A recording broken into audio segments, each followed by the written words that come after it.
Hi குட்டீஸ், good morning. இன்னைக்கு நம்ம என்ன கதை பார்க்க போறோம்னா, ஒரு காக்காவை பத்தின கதை தான். அஹ், ஒரு விவசாயி அவரோட நிலத்துக்கு பக்கத்துல நெல் விவசாயம் செஞ்சுட்டு இருந்தார். அவரோட வீட்டுக்கு பக்கத்துல இருக்கிற மரத்துல ஒரு பெரிய மரம் இருந்துச்சு. அதுல நிறைய காகம் வாழ்ந்துட்டு வந்தாங்க. எப்பவுமே தன்னோட வீட்டை சுத்தி சத்தம் போட்டுக்கிட்டே இருந்த காக்கா எல்லாத்தையும் அந்த விவசாயிக்கு பிடிக்கவே பிடிக்காது. இருந்தாலும் தன்னோட வீட்டுல இருந்த பழைய சாப்பாடு, தானியங்கள் இந்த மாதிரி இதெல்லாம் அந்த காக்காக்கு கொடுத்துட்டு இருப்பார். ஒரு நாள் அவரோட விவசாய நிலத்துல நிறைய வெட்டுக்கிளிங்க வந்துச்சு. அதுங்க நிறைய தானியங்க, அப்புறமா மற்ற பயிர்கள் எல்லாத்தையும் சாப்பிட ஆரம்பிச்சுச்சு. விவசாயிக்கு ரொம்ப கஷ்டமாயிடுச்சு. எப்படியாவது கஷ்டப்பட்டு அந்த வெட்டுக்கிளிகளை துரத்தணும் அப்படின்னு முயற்சி செஞ்சுட்டே இருந்தாரு.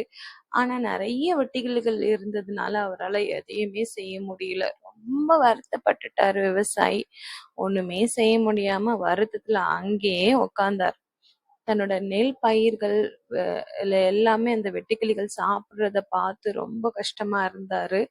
அதுக்கப்புறமா உடனே என்ன ஆச்சுன்னா, அந்த வெட்டுக்கிளிகளை சாப்பிடுறதுக்காக அங்க எல்லாம் கொஞ்சம் கொஞ்சமா அந்த காக்காங்க எல்லாம் பறந்து வந்துச்சு.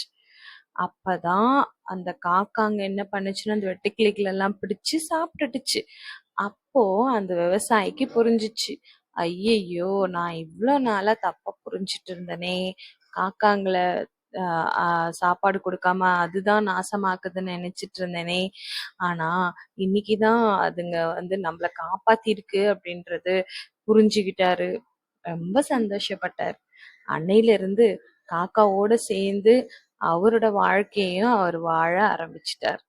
எப்படி இருந்துச்சு குட்டீஸ்? இந்த கதை உங்களுக்கு பிடிச்சிருக்கா?